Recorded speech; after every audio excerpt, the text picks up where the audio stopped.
The hailstones hit the roof of Daniel Ramsey's cabin like rifle shots, each one cracking against the wooden shingles with a violence that shook the walls. The storm had come out of nowhere, the way all the worst things in Daniel's life had come without warning, without apology, without any regard for what a man might be ready to endure. He was standing at the window when the knock came, and his whole body went still in a way that had nothing to do with the cold. Nobody knocked on his door. Nobody came to this part of the territory after dark, and certainly nobody came during a storm like this one, with hailstones the size of a man's thumbnail hammering the earth flat and turning the creek to a roaring brown monster. He had lived on this ridge for 4 years without a single unexpected visitor. He had made sure of it. He crossed the room in 3 steps and put his hand on the door latch and held it there.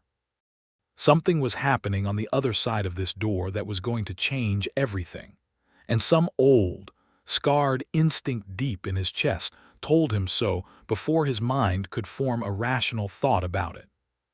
He could hear the hail and the wind, and beneath it something smaller and more urgent that he could not name.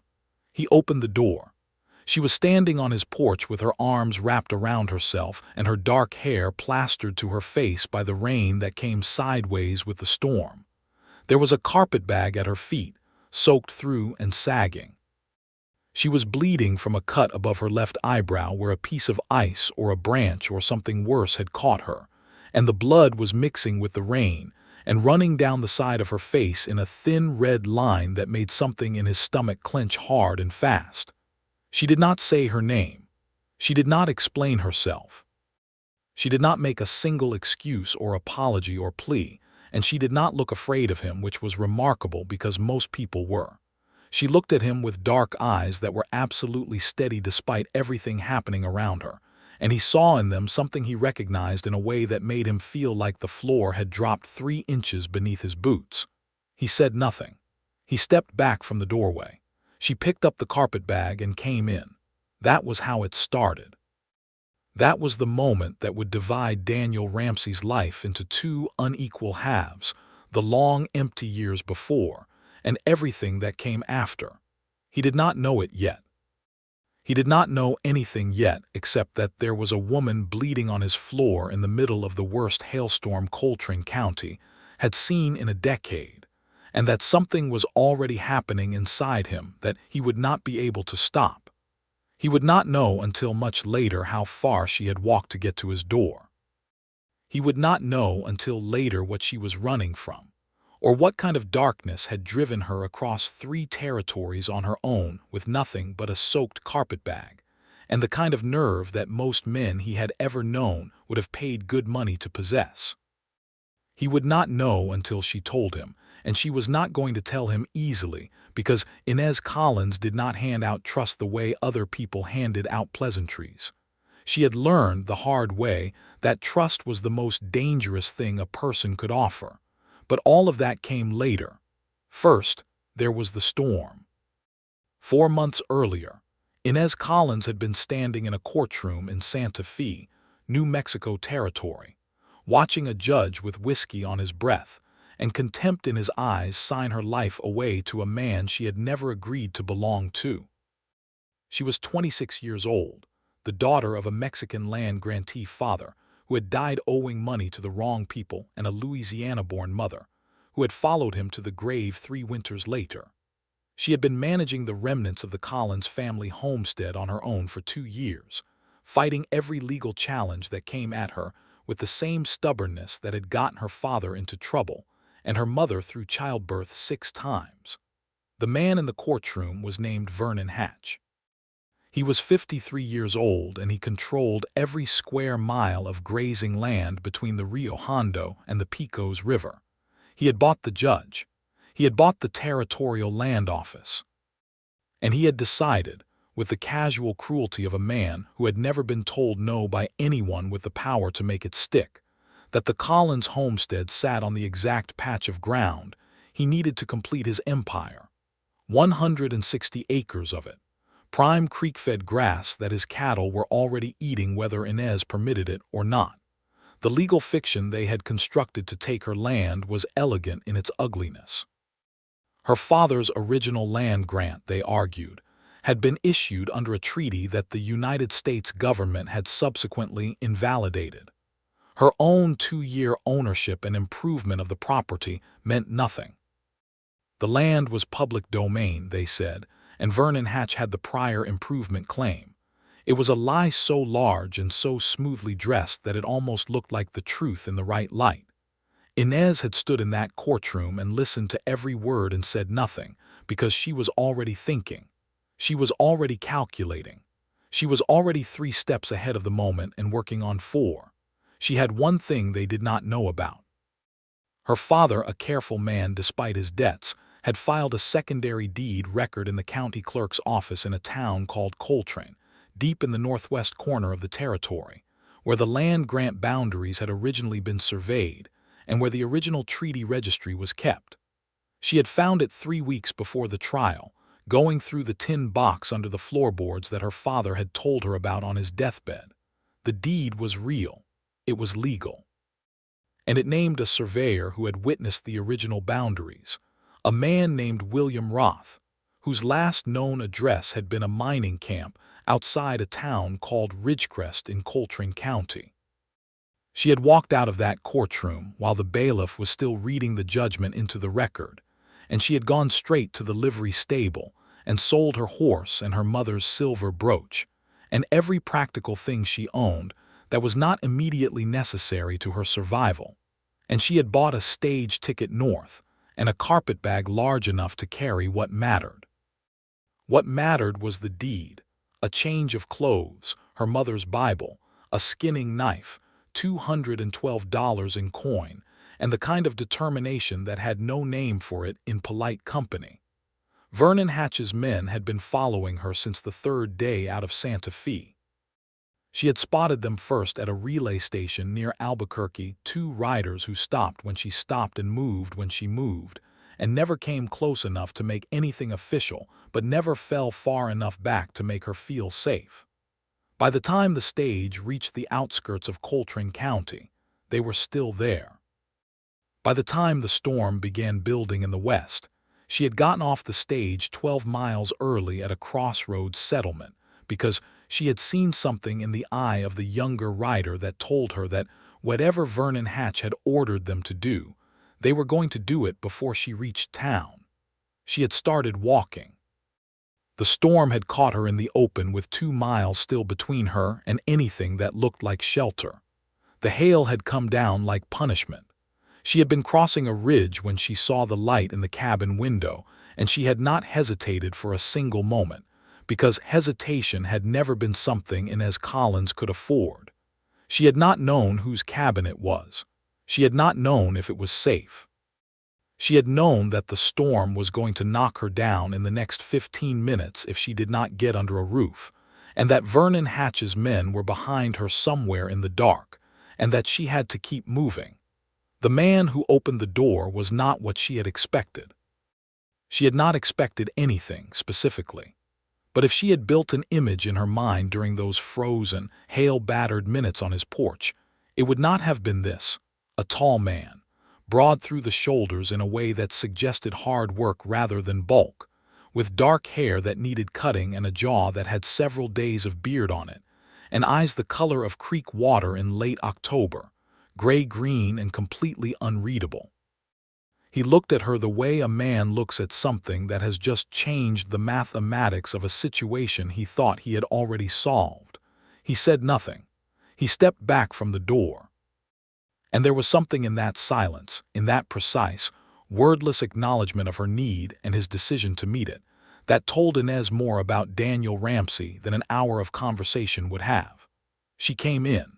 The inside of the cabin was simple and clean in the way that a man's space becomes clean when order is the only thing he has full control over. There was a fireplace with a good fire in it. There was a table with 1 chair.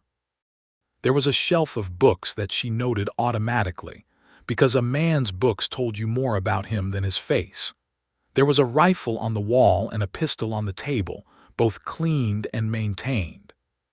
There was no evidence of a woman's presence anywhere in the room, not a curtain or a dried flower, or a dish pattern that suggested comfort beyond the functional. He closed the door against the storm, and she felt the sudden fierce warmth of the room against her frozen skin.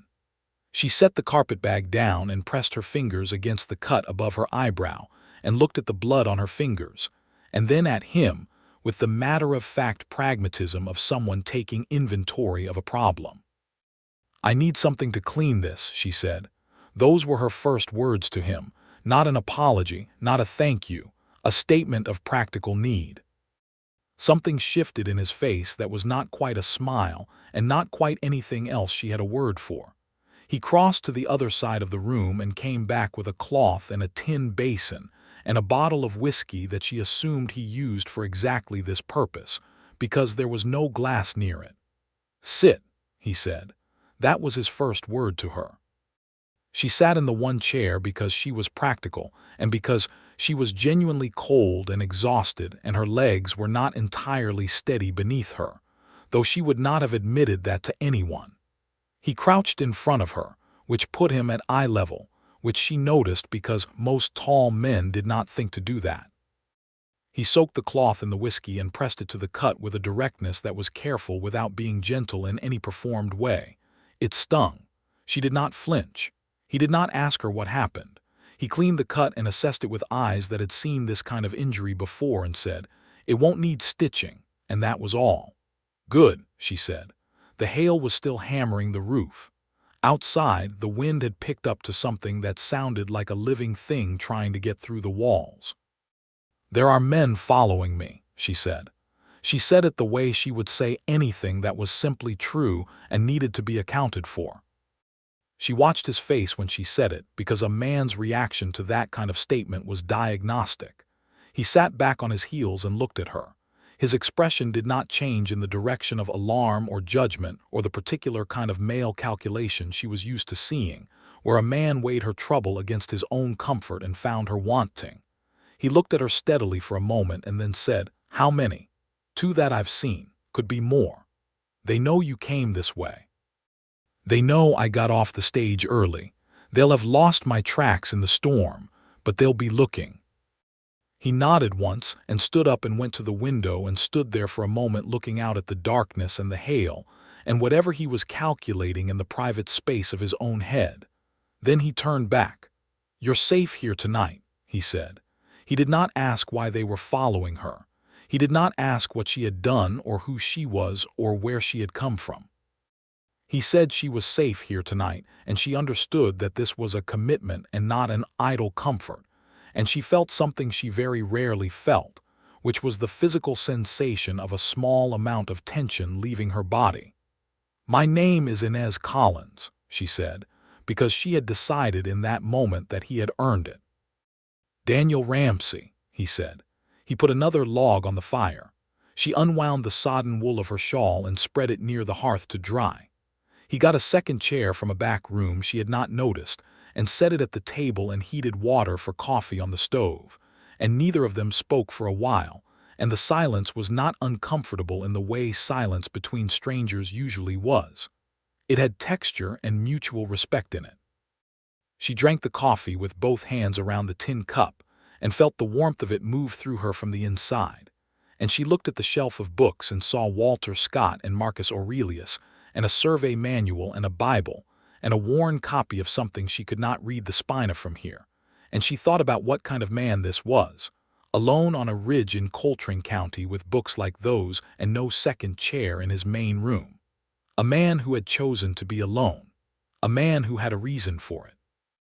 A man who nonetheless, without a single word of argument, had opened his door to a bleeding stranger in a hailstorm and crouched at her eye level to clean her wound. She was good at reading people. She had needed to be her whole life.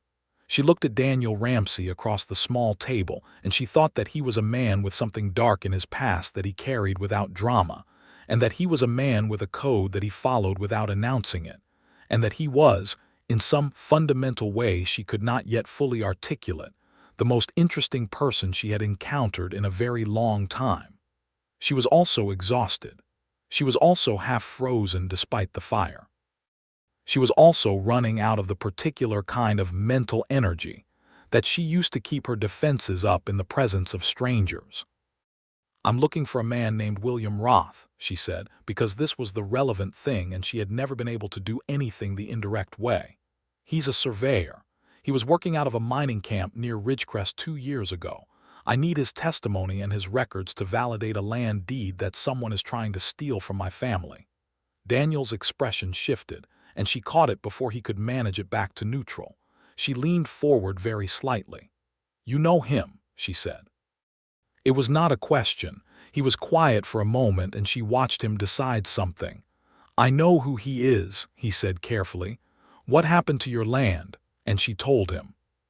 She told him the broad shape of it, Vernon Hatch, the invalidated grant, the secondary deed, the judge in Santa Fe with whiskey on his breath.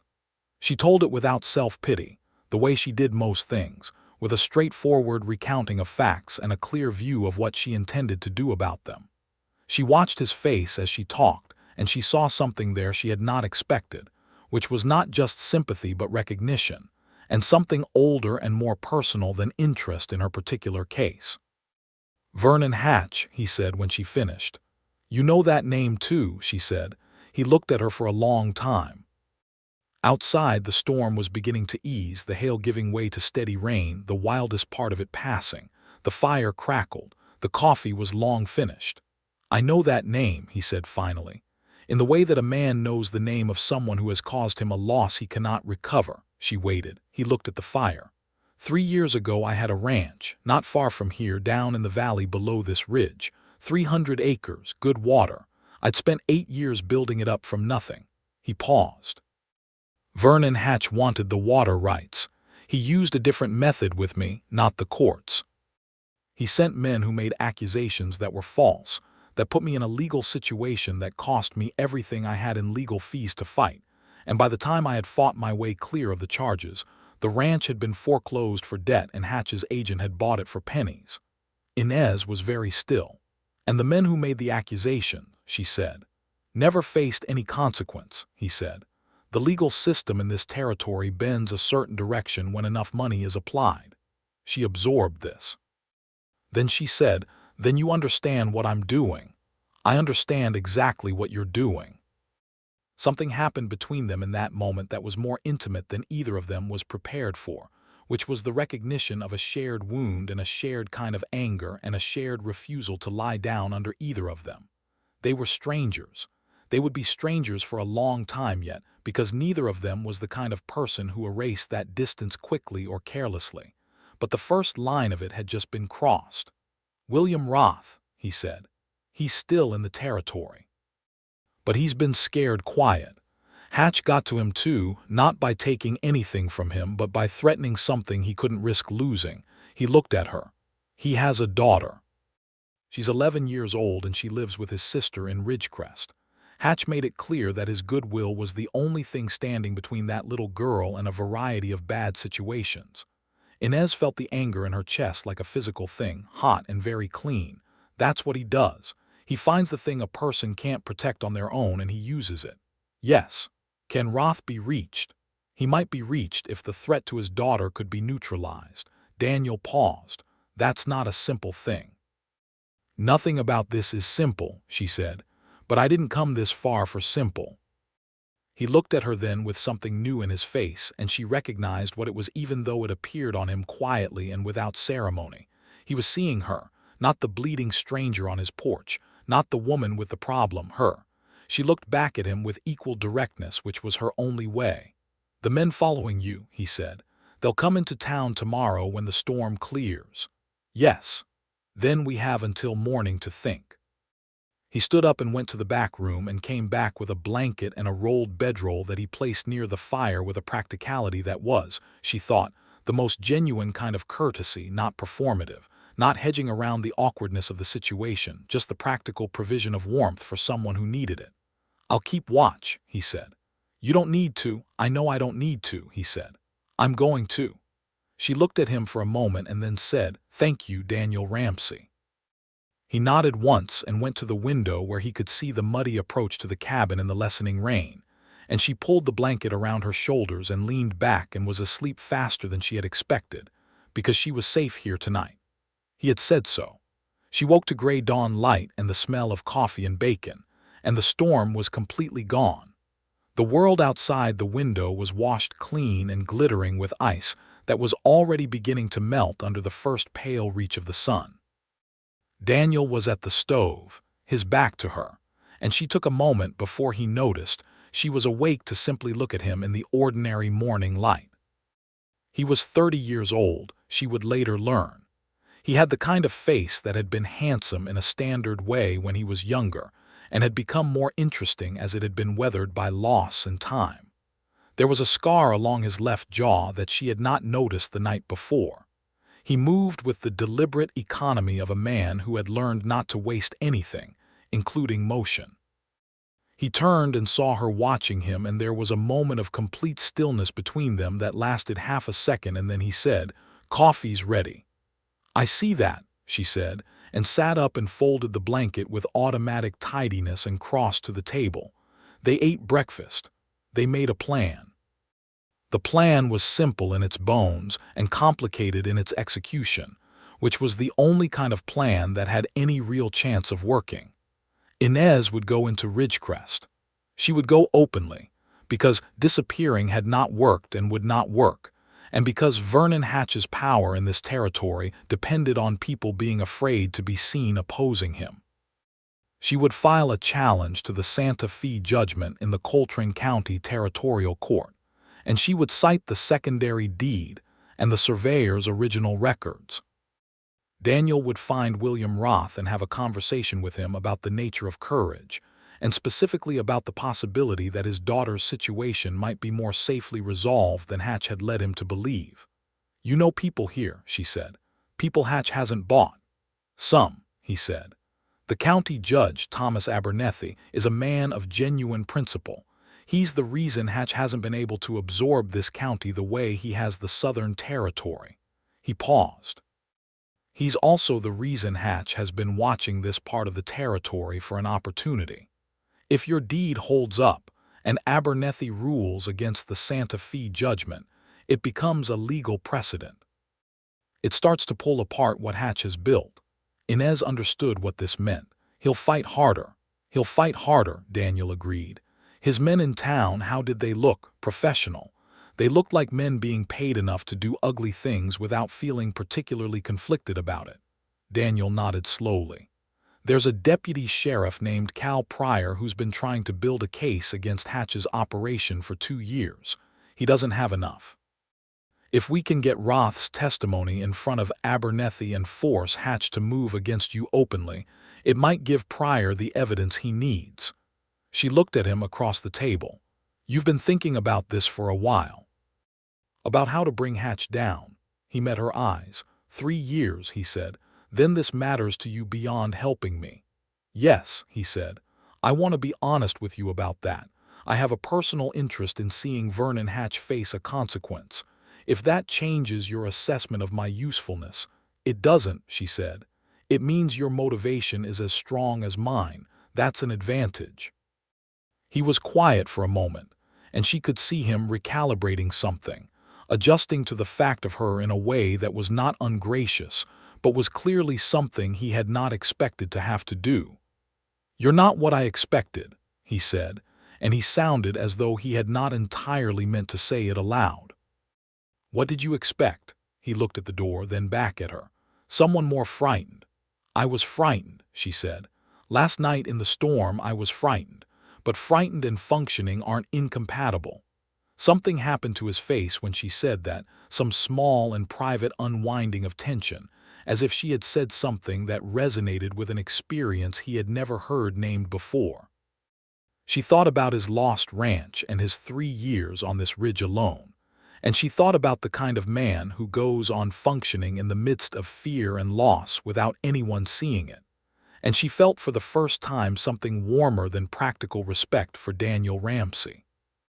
She told herself firmly that she had not come to Courtroom County for anything warm. She had come for her land. She was not entirely convincing. They rode into Ridgecrest on Daniel's horse because hers was sold in Santa Fe and the stage horses were not available, and necessity made certain intimacies unavoidable. She sat behind him on the road down from the ridge and held onto the back of his coat rather than putting her arms around him, because she was still measuring the distance between them carefully. He rode without comment on the arrangement. Ridgecrest was not a large town. It had a main street with the standard collection of frontier establishments, a general store, a saloon, a livery, a feed merchant, a small hotel, a church that doubled as a schoolhouse, and the combined office of the county sheriff and the county judge, which told you something about the scale of the enterprise. It had roughly 400 residents, most of them connected in some way to the mining operation 5 miles east or the ranching trade in the valley. The two men who had been following Inez were in the saloon. She knew it before she saw them, because she had developed over the past week a particular sensitivity to the feeling of being watched. She did not look toward the saloon. "They're there," she said quietly to Daniel as they dismounted at the hitching post in front of the sheriff's office. "I see them," he said, also quietly, and with the same total absence of visible alarm that she had already started to identify as characteristic of him. Deputy Cal Pryor was a compact, sandy-haired man of about 35 with the specific kind of tired that comes from working honestly in a system that does not adequately reward it. He knew Daniel, and when Daniel introduced Inez and explained in broad terms what she was carrying and what she needed, Pryor listened without interrupting, which she also noted as a positive sign. "The Santa Fe ruling can be challenged here on the grounds of the secondary deed," Pryor said, "but Hatch will have his people file an immediate counter-challenge. You'll need the original deed in front of Judge Abernethy before Hatch's attorney can muddy the water. How solid is it?" "It's solid," Inez said. She had it in the carpet bag, wrapped in oilcloth, dry despite everything the storm had done to the bag around it. She had protected that document the way her father had told her to protect it, with the understanding that it was the only thing standing between her family's legacy and nothing. "William Roth is the critical piece," Daniel said. Pryor looked uncomfortable. "Roth has made it very clear he's not available for testimony. His situation may be about to change," Daniel said. "I need to talk to him. He's staying at the Kellerman boarding house west end of Maine. He's been there 3 weeks. We think Hatch is keeping him close to make sure he doesn't bolt." Pryor paused. "But if you talk to him and it gets back to Hatch's people, it'll get back to them eventually regardless," Inez said. "We're not trying to do this quietly. Quiet is Hatch's advantage. We're going to the judge today. We're going to file the challenge today. Let Hatch know we're here." Pryor looked at her for a long moment. "Ma'am, that's either very brave or very reckless." "The difference between the two usually comes down to preparation," she said. They split up. Daniel went to find William Roth.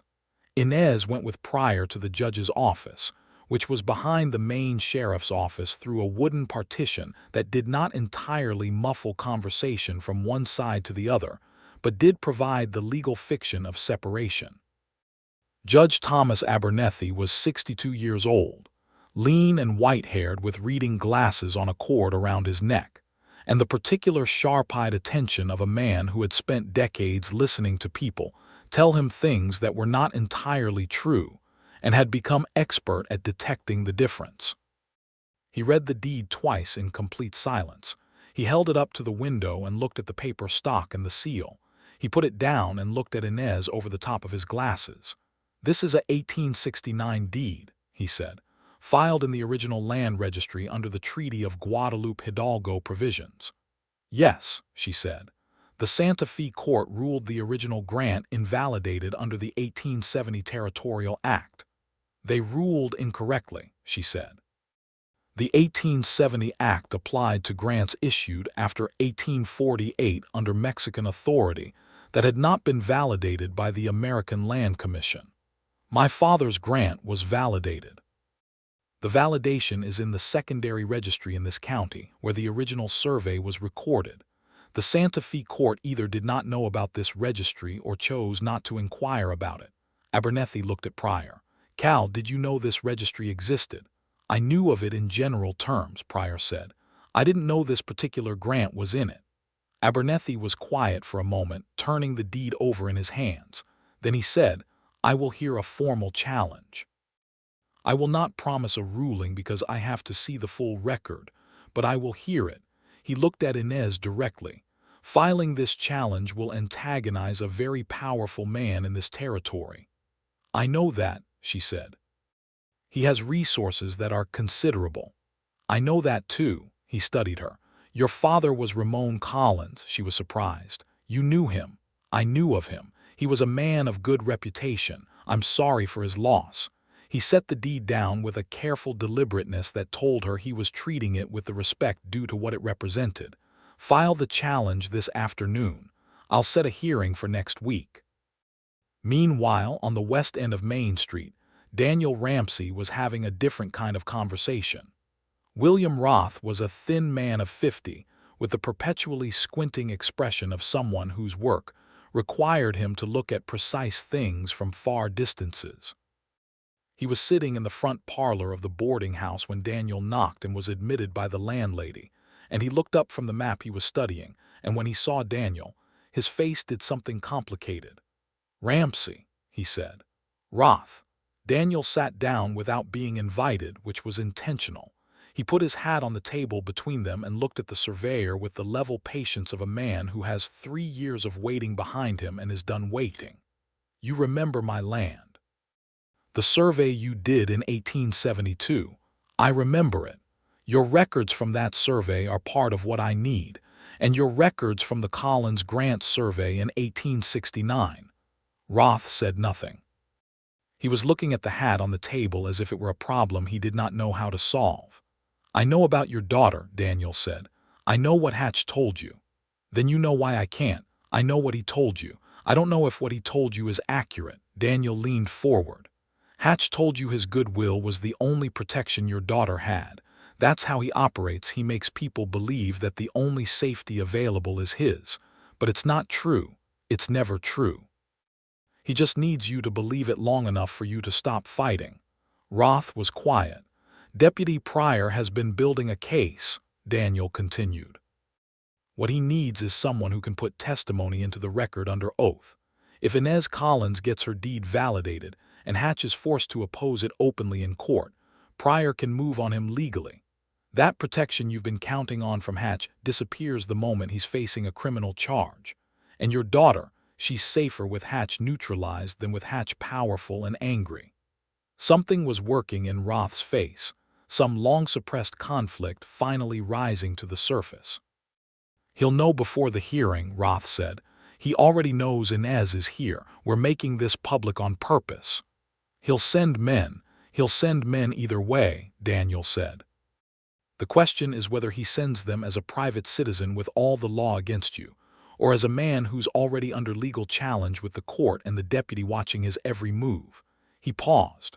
"What would your daughter rather remember about you? That you kept your head down and your silence, or that you did the thing that needed doing?" The silence stretched long enough that Daniel could hear the landlady moving in the kitchen and a horse passing on the street outside. "I have records," Roth said finally. "Survey records from the Collins grant, the original measurements, the boundary markers I placed. It's all documented. I know. I kept them because I knew this day might come." He met Daniel's eyes for the first time in the conversation. "I knew it because your situation was not the first time I'd been pressured to stay quiet about something I'd documented accurately, and I wasn't willing to be the kind of man who lets his records disappear." "Then bring them to the hearing," Daniel said. "God help me," said William Roth, in the tone of a man who has made a decision. When Daniel returned to the sheriff's office, Inez was coming out of the judge's office, and she was already different from the woman he had watched go in, or perhaps not different but more fully herself. The tension of uncertainty replaced by the forward-leaning energy of someone who has just set a large thing in motion and is prepared for what comes next. She looked at his face and said, "You got him." "He'll testify," Daniel said.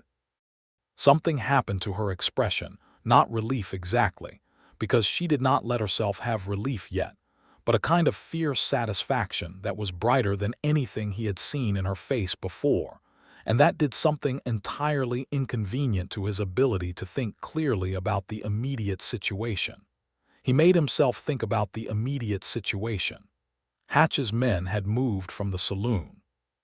He had seen them moving east on Main Street when he came out of the boarding house, and they were heading in the direction of the only telegraph office in Ridgecrest, which meant that Vernon Hatch was about to know everything that had happened in the last hour. "We have a few days before the hearing," Daniel said, "and Hatch knows we're here. He'll move." "Let him," Inez said, and the way she said it with that flat, bright certainty made Daniel want to smile, which was a thing he had not done in front of anyone in a very long time. He did not smile. He said, "We need somewhere to stay that isn't visible from the main road." And Pryor said he had an aunt with a house on the north side of town, who disliked Vernon Hatch with the specific passion of a woman whose husband's death he had contributed to, and who would be pleased to provide accommodation. Pryor's aunt was a 60-year-old woman named Dorothea Pryor, who indeed had very strong feelings about Vernon Hatch, and who showed them to the 2 spare rooms of her house with a brisk practicality that reminded Inez somewhat of herself in a future she had not yet lived. That evening, after a supper of beans and salt pork that Dorothea produced with the cheerful efficiency of someone who viewed cooking as a logistical task rather than a pleasure, Inez and Daniel sat on the small porch at the back of the house in the last of the day's light.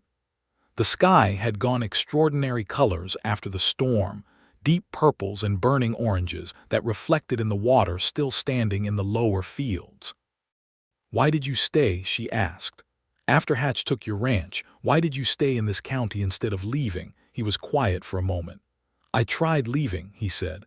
"I went as far as Colorado. I worked on a mine operation for 7 months." He looked at the sky. "I kept coming back to the problem. I could not stop thinking about it. Not just about what I'd lost, but about how it worked, the mechanism of it.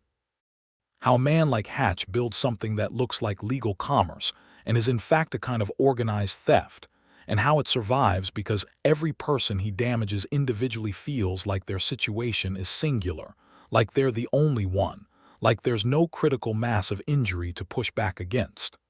"But there is a critical mass," she said. "There is," he said. "I came back because I thought I might find a way to make the individual damages visible together. I've been doing what I could, talking to Pryor, documenting what I knew, trying to build the record, but I didn't have what you have. The deed. And the willingness to put it on the public record and force the confrontation." He looked at her. "You arrived at exactly the moment the accumulated work became useful." She held that thought for a moment. "I arrived in a hailstorm with no useful timing at all." He made a sound that was, she realized, a laugh. A small one, quick and quiet, but genuine. She found that it affected her in a disproportionate way. "You arrived in exactly the right hailstorm," he said. They sat in silence for a few minutes, the comfortable kind that had been building between them since the night before, fed by everything they had shared, and the mutual recognition of everything they had not yet said. "What will you do?" he said carefully. "If the ruling goes in your favor, will you go back to the homestead? It's what I've been fighting for." "I know, I'm asking if it's what you want." The distinction was one she had not let herself think about, being too busy fighting for it to examine whether it was the right destination or simply the defensible one. She looked at the darkening sky. "My mother's garden is still there," she said. "Or it was when I left. The roses she planted along the south fence. She brought the cuttings from Louisiana." She paused. "I want to go back. I want to put the deed back under the floor where my father kept it and know it's safe. I want to repair whatever Hatch's cattle have damaged." She paused again.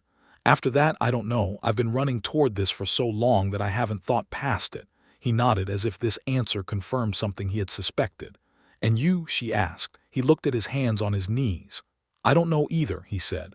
"I've been defined by this fight for 3 years. I'm not sure who I am on the other side of it." She looked at him. "You're a man who opens his door in a hailstorm," she said. He looked back at her, and the quiet between them this time had something different in it, something warmer and more charged, and she thought that if she were any other woman in any other situation she might have let herself lean toward it. She was also aware that she was not any other woman, and that this was not any other situation, and that she had made a policy, a necessary and hard-won policy, of not letting warmth distract her when she was in the middle of something that required her full attention. She said good night and went inside. She lay in the spare room of Dorothea Pryor's house and stared at the ceiling for a long time before sleeping, and she thought about Daniel Ramsey with the same clear-eyed assessment she gave to everything, and arrived at the conclusion that he was a person who mattered to her already in a way that had happened very fast and that she did not entirely know what to do with. She went to sleep thinking about her mother's roses. The next 3 days were busy in the particular way that the period before a confrontation is always busy, full of movement and preparation, and the specific anxious energy of waiting for an enemy to reveal what he intends. Vernon Hatch's response to the filed challenge came through his attorney, a thin-faced man from Albuquerque named Garrett, who arrived in Ridgecrest on the second day, and immediately filed 3 counter-challenge documents and a motion to dismiss, all of which Judge Abernethy received, reviewed, and declined to act on before the scheduled hearing. Garrett then tried to meet privately with Abernethy, which Abernethy declined with the kind of polite and immovable dignity that told you everything about his character. Hatch's 2 men remained in town. They were joined by a third man, heavier and older, who had the look of someone whose primary professional skill was intimidation. Pryor watched them carefully. They did not do anything that could be legally addressed, which was itself a kind of message. Daniel spent the second day talking to 3 other men in and around Ridgecrest who had been damaged by Hatch's operations and who had, like Roth, stayed silent out of fear and exhaustion. He spent a full afternoon with each of them, listening to their particular versions of the same pattern, the same mechanism, the same grinding machine of false legal challenge and financial pressure and well-timed threat. By the end of the day, he had assembled something that felt like the bones of a broader case. Inez spent the second day with Roth, going through his survey records in methodical and painstaking detail, building the documentary case that would support her deed. Roth, now that he had committed, was thorough and precise in the way of a man who had been holding his professional integrity in reserve for exactly this moment. His records were meticulous. The original survey measurements were exactly consistent with the boundaries described in the deed. There was no ambiguity, no gap through which Hatch's attorney could insert a wedge. "Your father was a careful man," Roth said at the end of the second day. He was rolling his survey maps back into their protective cases. "When I did this survey for him in 1869, he watched every measurement I made. He asked intelligent questions. He made sure he understood what every number meant. He was always careful," Inez said. "He was just not always careful about the right things." She thought of the debts, the optimistic enterprises that had outpaced the income to support them.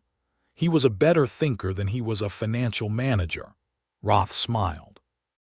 "Most of the men who came out here to build something were better dreamers than accountants." "Yes," she said, "but his dream is still standing. That matters."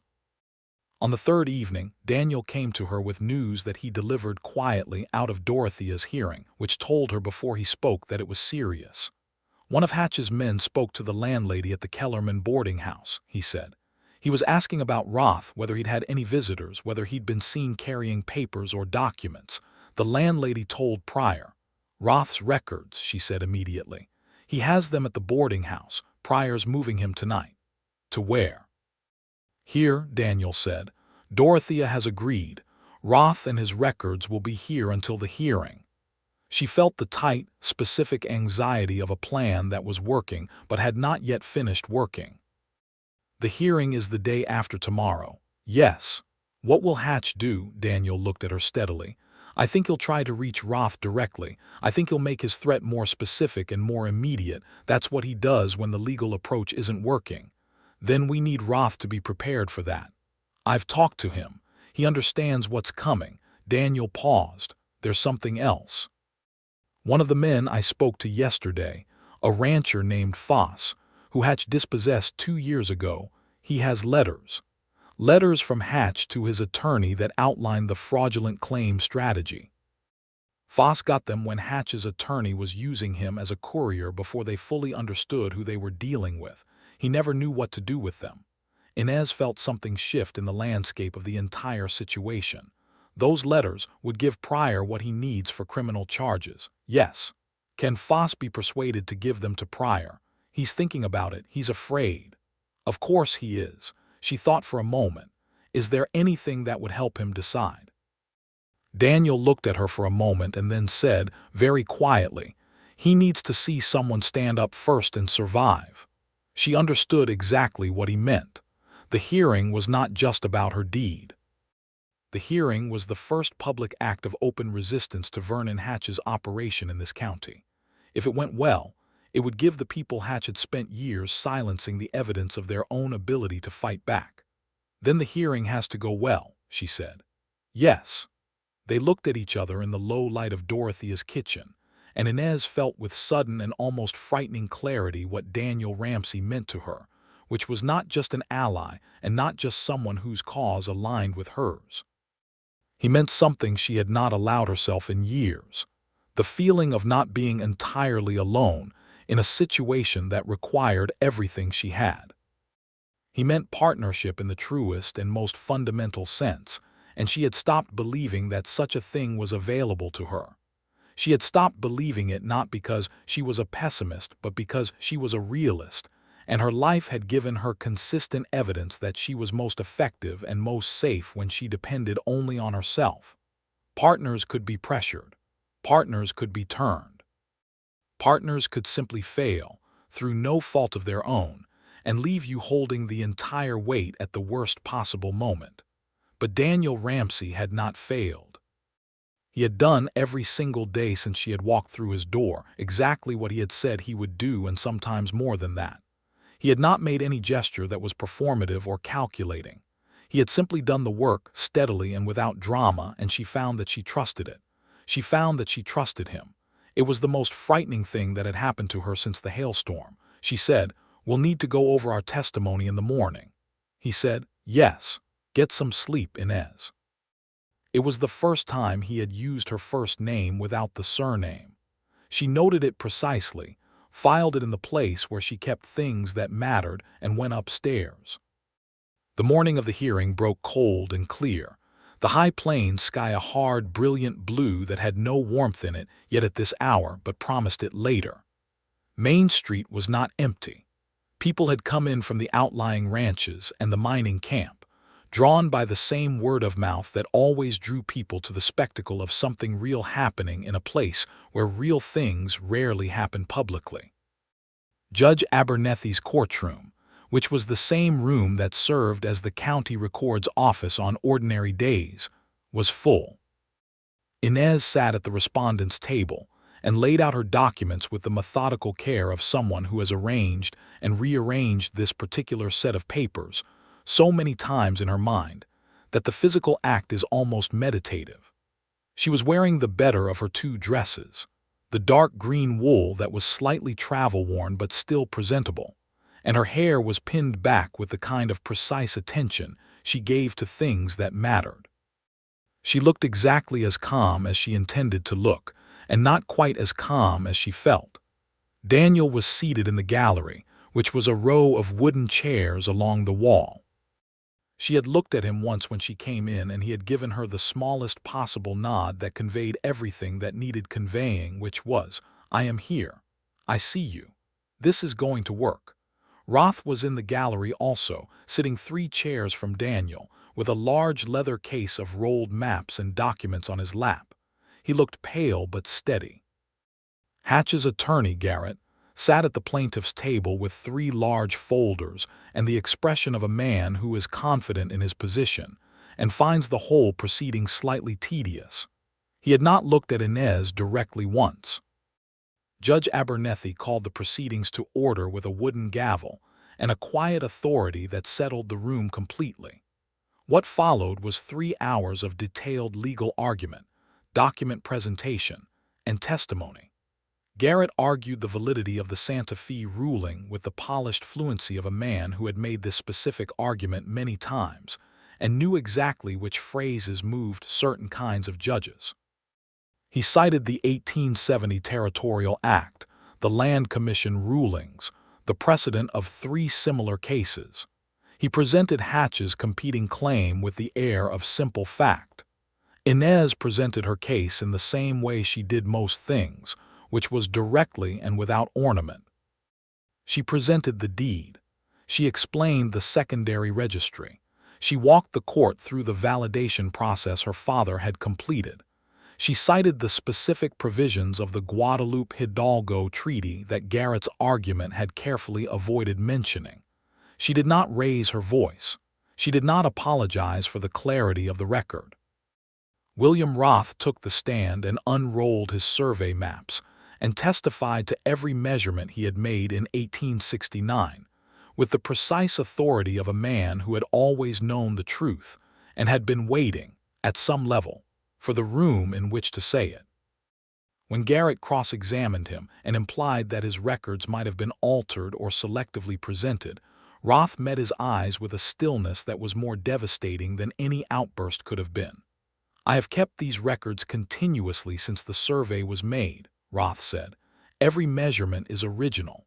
The paper is 23 years old. You are welcome to have it examined." Abernethy called a recess for lunch. During the recess, Hatch's third man, the heavy one, positioned himself in a way that was not accidental near the courthouse steps where Roth had to pass. Pryor was watching. Pryor intercepted the encounter before it became anything definitive, but the message had been sent.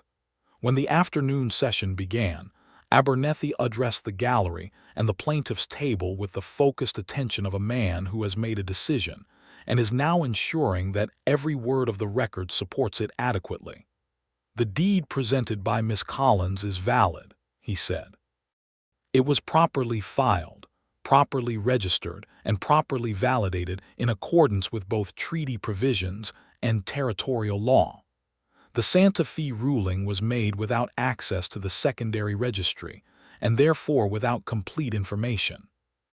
Under territorial procedural law, such a ruling is subject to correction by the court that holds the original registry." He paused. "I am ruling in favor of the respondent.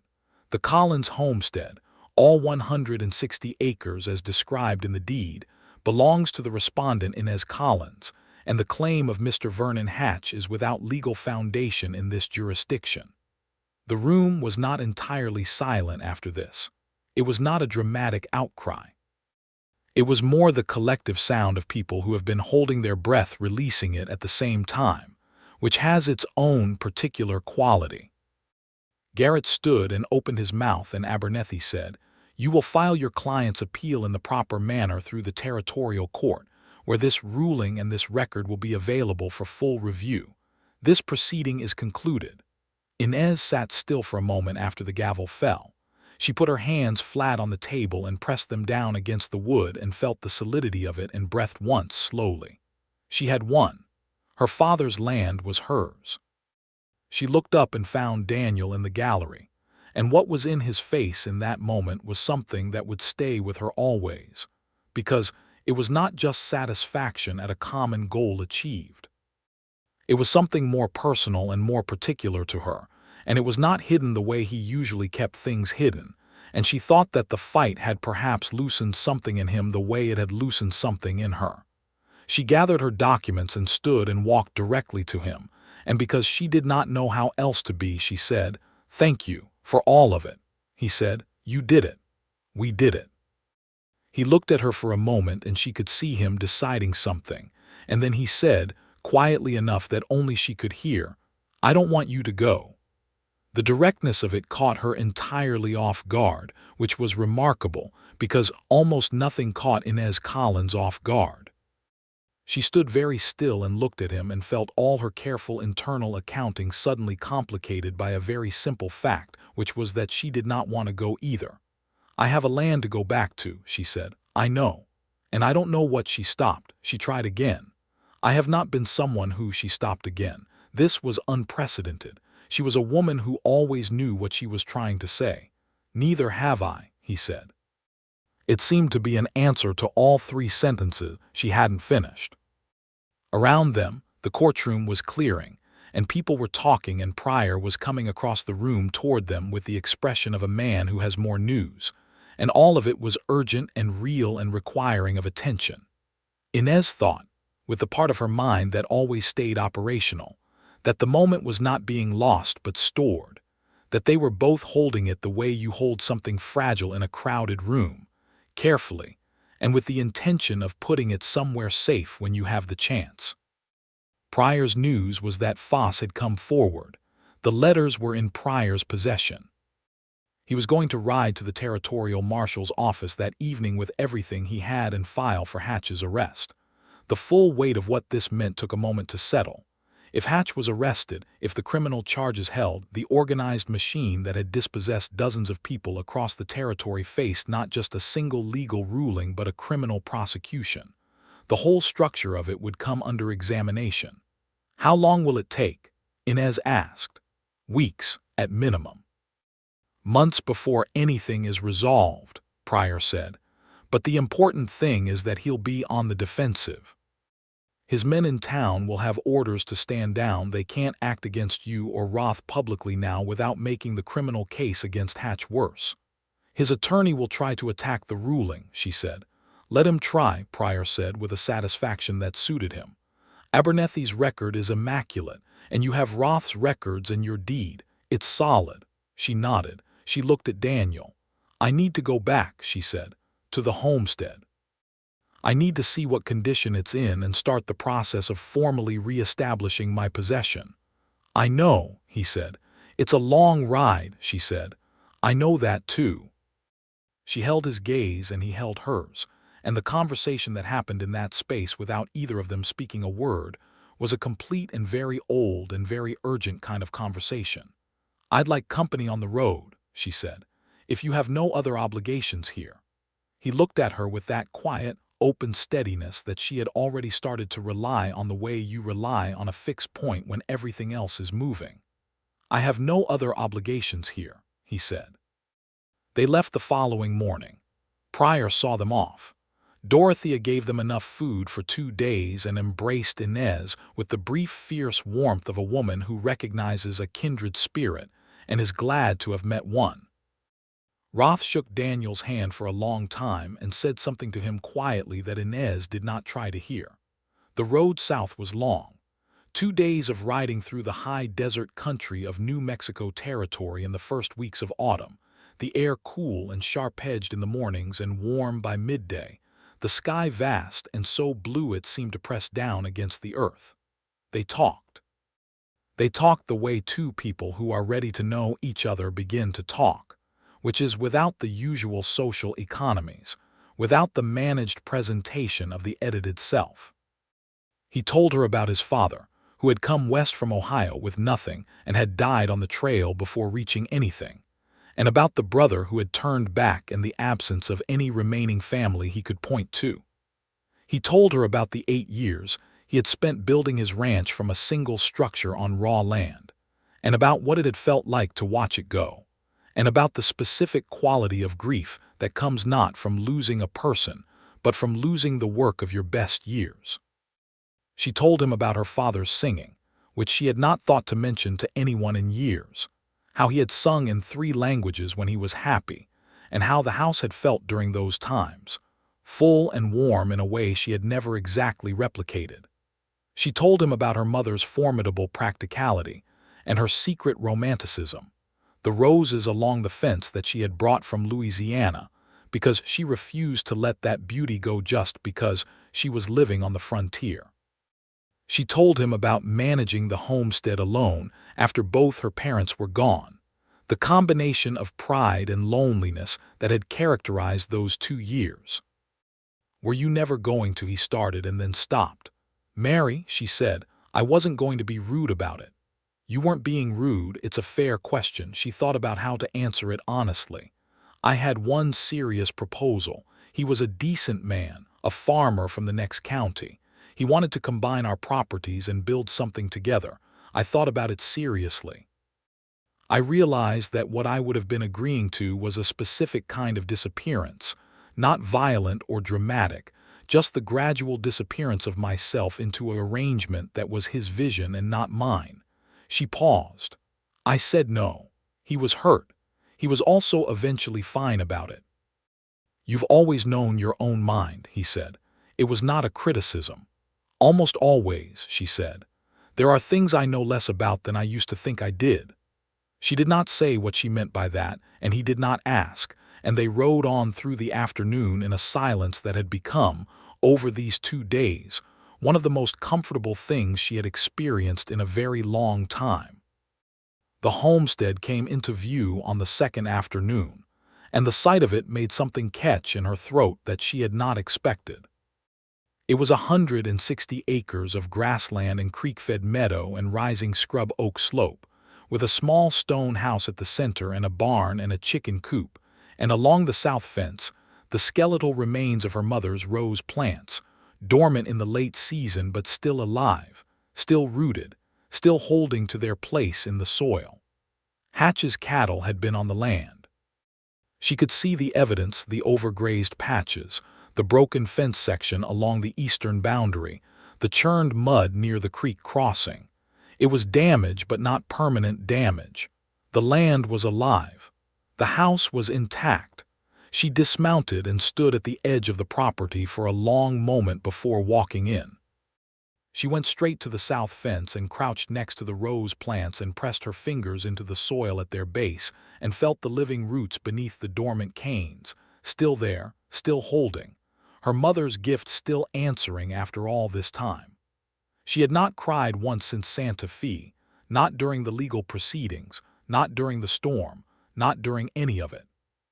She felt the pressure of it now, working up through her chest, and she let it happen quietly, crouching at her mother's rose plants in the pale afternoon light. She heard Daniel dismount behind her. She heard him give the horse its lead to graze. She did not turn around. After a moment she felt his presence beside her, close enough that she could feel his warmth, and he said nothing. He simply stood there, and the saying nothing was the exactly right and correct response, and she knew it and felt it and was grateful for it in a way that she did not have words for. Eventually she stood up. She looked at him. His face was quiet and open, and the afternoon light was doing something to his eyes that made them look warmer than usual, more green than gray. "We have a lot of work to do," she said. "Yes," he said. "The fence on the east boundary needs repairing first. If I don't establish clear boundaries, there will be argument about which grazing damage was before or after the ruling." "I noticed that," he said. "There are posts down in at least 3 places. The roof on the barn needs looking at. I couldn't see from here, but I know it had a weak section before I left. I'll look at it tomorrow." She turned to face him fully. "Why?" she asked. He met her eyes. "Because I want to. You don't owe me anything. The debt, if there was one, was paid when you got Roth to testify." "It's not about debt," he said. The afternoon light lay gold and long across the grass between them. She could hear the creek from here, moving steadily over its stones, and the sound was so familiar and so beloved that it was almost painful. "Daniel," she said, "yes, I am not an easy woman. I know that. I have a great deal of opinions, and I am going to hold them regardless of whether they are convenient to anyone else's plans. I wouldn't want it otherwise. And I am not going to lose myself into someone else's arrangement. I have spent my whole life being clear about that." "Inez," he said, with the patience of a very patient man, "I don't want your land. I don't want your compliance. I don't want anything from you that you wouldn't choose to give freely." He paused. "What I want is exactly what has already been happening: to work beside you, to talk to you, to be present for whatever comes next." She looked at him for a long moment with the full assessment she was capable of, which was considerable. What she saw was a man who had been honest with her from the first night, including about his own motivations. A man who had fought for her cause in full knowledge that it served his own wound and had been transparent about that. A man who crouched at eye level to clean a stranger's cut in the middle of a hailstorm. A man who stood beside his mother's roses and said nothing, because nothing was the right thing to say. She took one step toward him. He did not move. He waited, with the same quality of stillness she had first noticed when she looked at him across the table in his cabin, not passive stillness, but the active stillness of someone who is paying complete attention. She put her hand against his jaw. She felt the ruff of the beard there and the warmth beneath it. He covered her hand with his gently and held it. "I am choosing freely," she said. "I know," he said. She kissed him in the afternoon light on her mother's land, with the creek running behind them, and the dormant rose canes holding their roots in the cold ground. And it was not the tentative kiss of two people exploring new territory. It was the clear and certain kiss of two people who have been moving toward each other through a hailstorm and a courtroom, and 2 days of riding, and 3 years of separate loneliness, and who have finally arrived. The weeks that followed were the happiest and also the hardest working of Inez Collins's adult life, and the combination suited her in a way that felt entirely true to who she was. The fence went up first. Daniel worked it with her, not doing it for her but beside her, and she found that the experience of working beside someone who was genuinely her equal in effort, and completely without condescension, was so different from her previous experience of accepting help that it felt like a different thing entirely. He was good with his hands in the practical, accumulated way of a man who had spent years building and maintaining a ranch on his own, and he showed her techniques she hadn't known without making anything of the showing, just matter-of-factly sharing knowledge the way she shared hers. She knew things about the land that he did not. She knew where the soil turned rocky along the north pasture and where the best grass was in each season, and which section of the creek ran slow enough for a horse to ford safely when the water was high.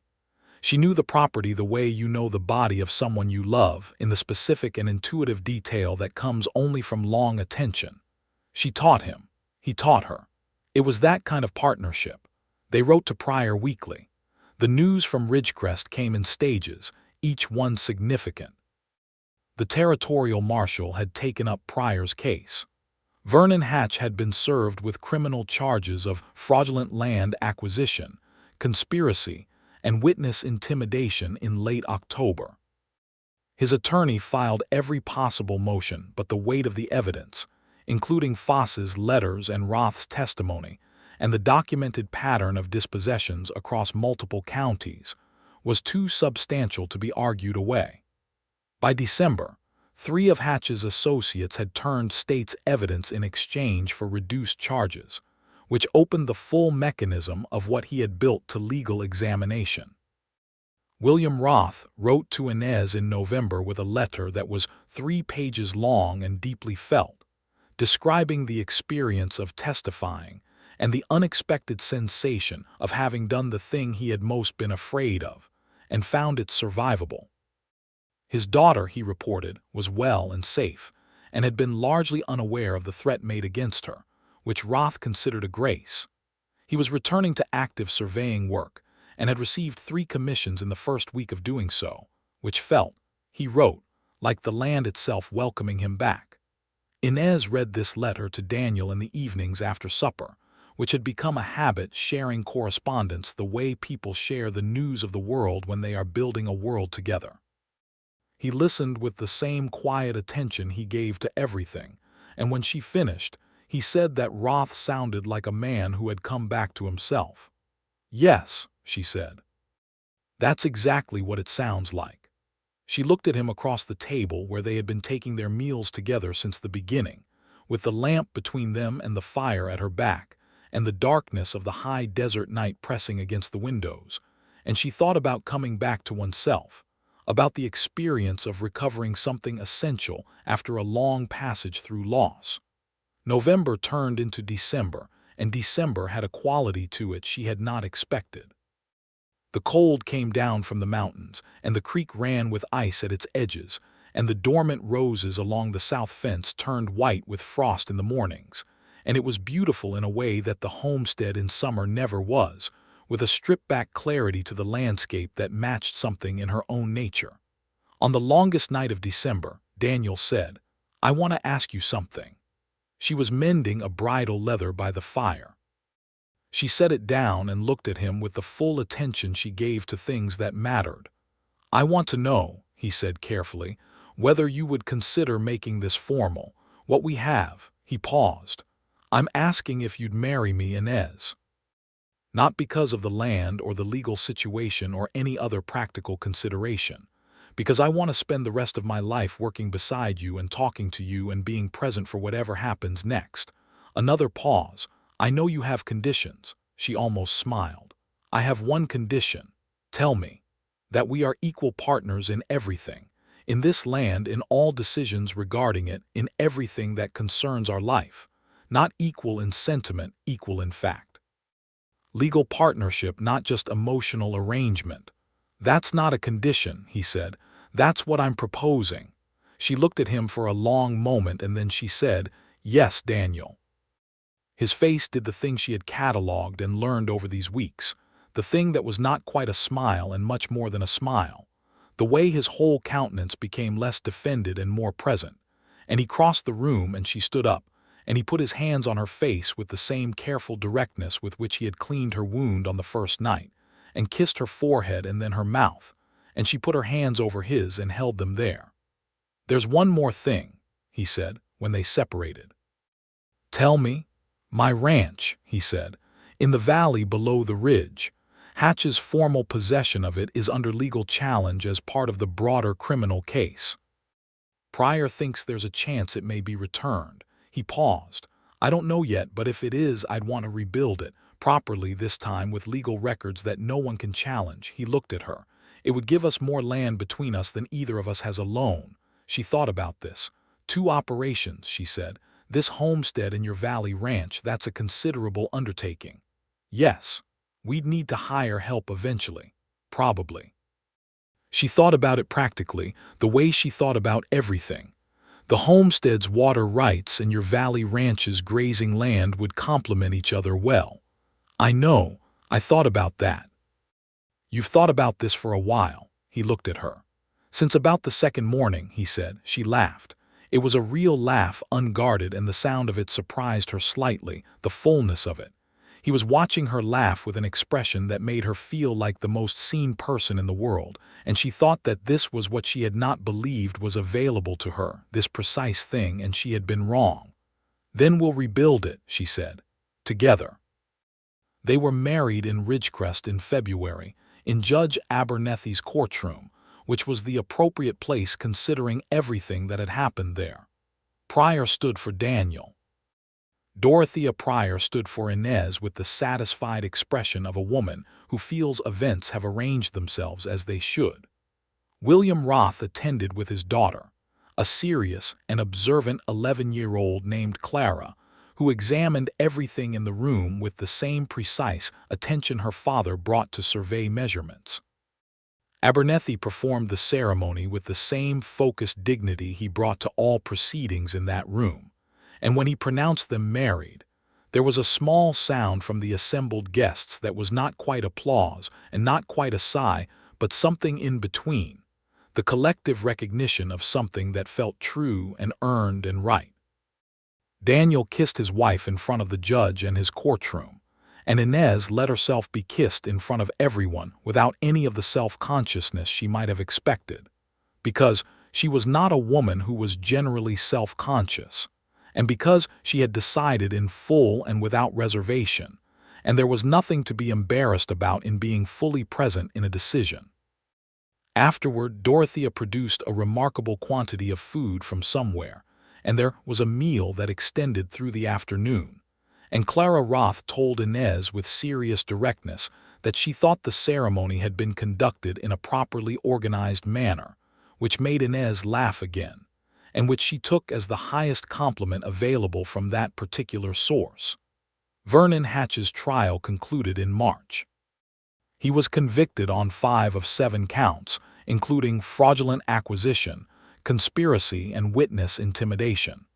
He was sentenced to 12 years in the territorial prison.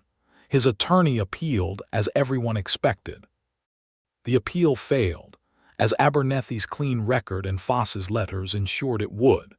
The empire that Hatch had built over 15 years began to come apart in the specific way that structures built on fraud come apart when the truth is finally admitted into the record. Not all at once, dramatically, but piece by piece, as each individual case was examined and each fraudulent claim was challenged. Daniel's Valley Ranch was returned to him in April. The legal process was not simple or fast, but it was ultimately thorough, and Abernethy's ruling on Inez's deed had created exactly the precedent that Pryor had anticipated.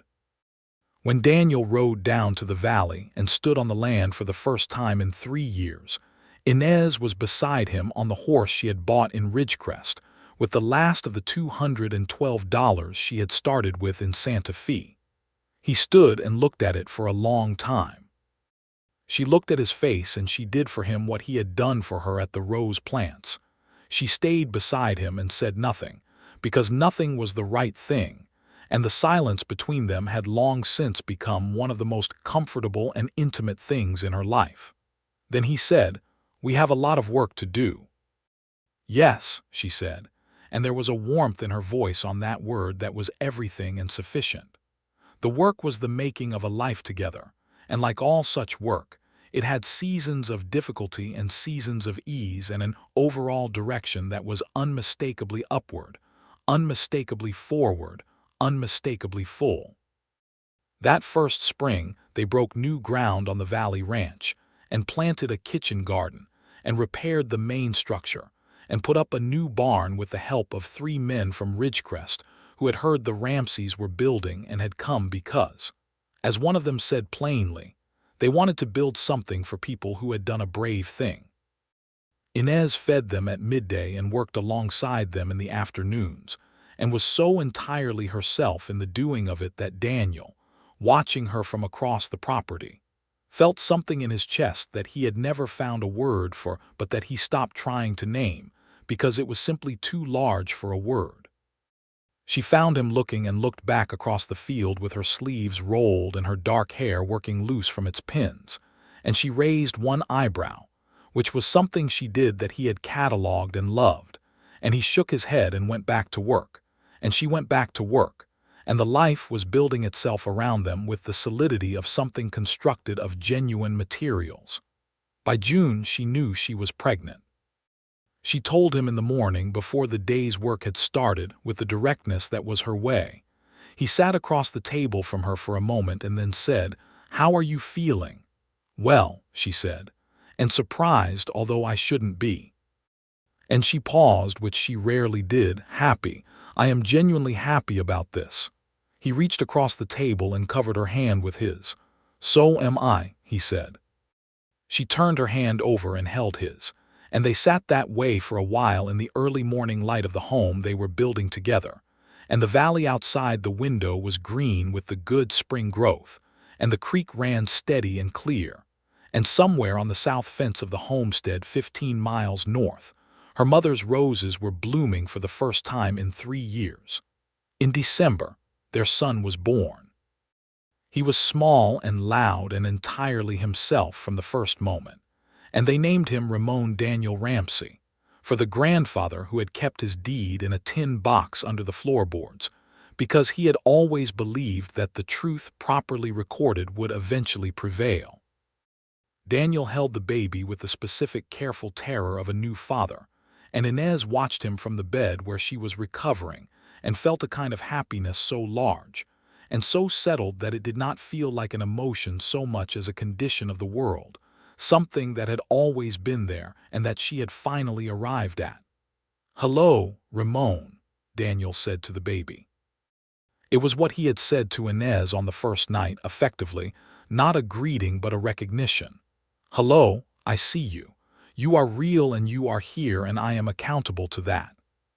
Clara Roth, who had been visiting with her father, came and looked at the baby with her characteristic serious assessment, and announced that he had a very reasonable face for a newborn, which was her highest available compliment, and Roth himself stood in the doorway and looked at the scene with the expression of a man who has come all the way through a dark passage and arrived somewhere he never expected. The year that followed was the fullest of any of them. They were working both properties with 4 hired hands by summer, and were in discussions with 2 neighboring families about a shared water agreement along the creek system that would benefit everyone, and that Inez was managing with the same methodical competence she brought to all contractual matters. Daniel had rebuilt the Valley Ranch's main structure to a standard that was solid and right, and had put in a windmill that he had read about in an agricultural publication, and that worked with a satisfying efficiency that made the daily work of water management considerably less onerous. They rode between the properties every week, making the 15-mile circuit that connected their 2 operations, and sometimes Ramon came along in the carrier that Inez had constructed on a practical pattern she had worked out herself. The baby had Daniel's steadiness and Inez's alertness, and seemed to find the motion of the horse entirely agreeable, which they both took as a sign of a sensible nature. In the autumn of that second year, she wrote a letter to the Territorial Land Office formally documenting the full legal history of the Collins grant and its resolution, with copies of all relevant court documents, Roth's survey records, and Abernethy's ruling. She sent copies to the major territorial newspapers. She was not done fighting in the larger sense. She had merely finished the first engagement. The mechanism that Hatch had exploited, the vulnerability of land-grant records to legal manipulation, remained a threat to other families in similar situations, and she had made it her business to understand and address it. The newspapers published the account. She received letters in response from 3 other families in the territory who were facing variations of the same problem. She answered every letter in detail. She sent copies of the relevant legal arguments. She was, without having exactly intended it, becoming a resource. Daniel read the letters with her in the evenings and sometimes contributed observations that she incorporated into the responses, and she appreciated both his engagement and the way he never positioned himself as a co-author of something that was hers. He supported without overriding, which was its own form of love, and one she valued enormously. By the 3rd year, they had found a rhythm that was entirely their own, not the rhythm of any template of marriage she had observed or read about, but something specific to who they were and what they had built together. There were arguments because she had opinions and he had a stubbornness she had not initially clocked and which she respected even when it frustrated her. There were mornings when the work was grinding and the weather was against them and everything felt harder than it should. There were weeks when old griefs surfaced, his for the lost years on this land, hers for her parents and the long solitary siege of the homestead, and they had learned to meet those weeks without trying to fix them, just to be present in them. And there were the evenings that she had come to prize above all other times, the evenings after supper with Ramon asleep in the back room and the lamp lit between them and everything quiet, when they read or talked or sat in companionable silence, and she felt the solidity of the life around her the way you feel the ground beneath your feet, reliable and real and entirely there. One such evening, in the 3rd autumn, Daniel looked up from the book he was reading and said, "I want you to know something." She set down her mending because his tone was the serious one. "I want you to know," he said, "that the 3 years before you arrived were the loneliest years of my life, and that I did not know they were lonely until you came. I thought I had made peace with it." He paused. "I want you to know that every day since has been different from every day before, and that I understand the difference now, and that I am grateful for you, Inez, in a way I don't have adequate words for." She looked at him across the lamp for a long moment. She thought about a hailstorm and a bleeding cut and 2 tin cups of coffee and a legal battle and her mother's roses and a valley green in spring. "You opened the door," she said. "You were standing in front of it," he said. "We were both there," she said, "at exactly the right moment." He reached across the table and she reached toward him, and they held hands in the lamplight, the way they had held hands across more urgent and more frightening tables. And the silence was the best kind, the kind that needs no filling. In the spring of Ramon's second year, Inez confirmed another pregnancy. This one she told him in the garden, where they were both on their knees planting, because it was that kind of morning, and she had never saved anything for a more appropriate moment if the present moment would do. He sat back on his heels in the dirt and looked at her with the same expression she had first seen on the morning after the hailstorm, the expression that meant he was recalibrating, adjusting to a new and larger version of the situation. She had come to love that expression. She had come to understand that it meant he was entirely present and entirely engaged, and that the recalibration was happening because he took things seriously and not because he was alarmed. "Another one," he said. "Another one," she confirmed. He leaned across the garden bed and kissed her forehead, and she felt his hands, still dirty from the planting, very gentle on her face. "Good," he said. Their daughter arrived in October. They named her Lucia, for Inez's mother, who had brought the roses from Louisiana and taught her daughter that beauty was worth protecting, and that a frontier was no excuse for abandoning what mattered. She arrived in the early morning with the decisive efficiency of someone who has a schedule, which Inez took as a positive sign. She was a large, healthy, red-faced baby who looked at the world with an expression of total unimpressed assessment that made Daniel laugh in genuine delight. "She looks like you," he said. "She looks like herself," Inez said, with the satisfaction of a woman whose daughter has arrived entirely ready to be someone. The homestead and the Valley Ranch, managed together, grew in the years that followed into something that Inez's father had perhaps imagined when he first filed his careful deed in the secondary registry of Courtroom County, trusting that the record would hold, and the land would wait, and the work would prove itself. It became a working operation of genuine substance, good cattle, honest water management, a reputation for fair dealing that spread through the county in the way that reputations do when they are built on consistent action rather than performance. Ramon grew into a serious and observant boy who asked questions constantly and never accepted an answer that was not complete, which were traits his parents recognized and encouraged. Lucia grew into a child of such determined independence that she occasionally gave them both a glimpse of what they must have been like to their own parents, which they agreed was both illuminating and humbling. William Roth became a regular visitor, coming twice a year and staying for a week each time, doing survey work in the area and bringing Clara, who had become genuinely fond of Inez in the specific way that a girl who has found an adult who speaks to her with full seriousness becomes fond of that person. Clara would sit with Inez in the evenings and talk about mathematics and measurements and the logical satisfaction of things that could be proven, and Inez would listen and respond with the full engagement she gave to everything, and the sight of them together was one of the things that made Daniel most simply happy. Pryor was appointed county sheriff in the year of Lucia's birth, which was generally regarded as a correct and appropriate outcome.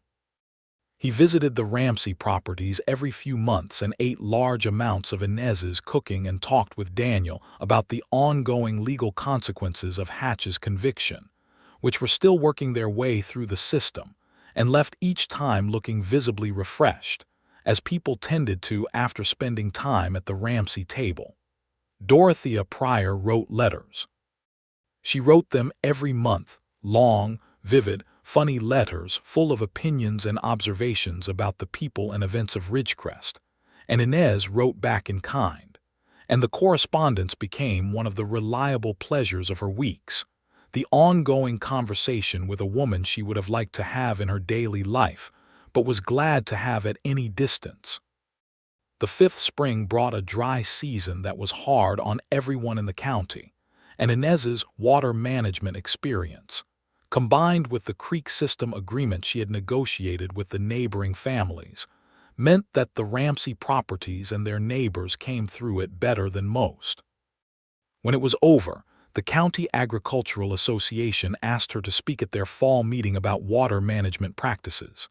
She did, with the same directness she brought to everything, and the room, which had arrived divided about whether it wanted to hear from a woman on this subject, left unanimous. Daniel was in the back of that room, leaning against the wall, and she caught his eye at one point during the address, and he gave her the smallest possible nod, the one that meant, "I see you. I am here. This is exactly who you are." She looked back at him across the room full of ranchers and farmers, this man who had opened his door in a hailstorm without a word and stepped back to let her in, this man who had fought beside her and built beside her and loved her with a constancy that she had come to understand was not a given thing in this world but a chosen and daily thing, and she thought, this is it. This is the whole of it. Not the land, though she loved the land. Not the legal victory, though it had mattered deeply. Not even the children, though they were the best thing, the most surprising and continually astonishing thing. This, the man in the back of the room who knew her completely and stayed anyway. This, the partnership that had started in a hailstorm with a bleeding cut and a cup of coffee and the mutual recognition of two people who had been fighting the same fight from separate ridges and had finally arrived at the same table. She finished her address. The room applauded. She stepped down from the front and moved through the crowd toward the back. And when she reached him, he straightened from the wall and offered his arm with a kind of old-fashioned formality that she had learned he used only when he felt something he didn't want to put into words in public. She took his arm and they walked out into the October evening, and the air was cold and sharp, and the stars were beginning and somewhere on the south fence of her homestead, which was their homestead, which was their children's homestead. The rose plants were putting down new growth from the old roots, preparing for next spring the way healthy things do, taking nothing for granted and nothing for finished, trusting the ground beneath them and the water and the long, faithful turning of the seasons. She pressed her hand over his on her arm and felt him look down at her. "Ready?" he said. "Always," she said. And they walked home together through the darkening evening, and the door of the house at the end of the road was lit from within, warm and waiting, and when they reached it, Daniel opened it for her and she came in, and everything that mattered was there.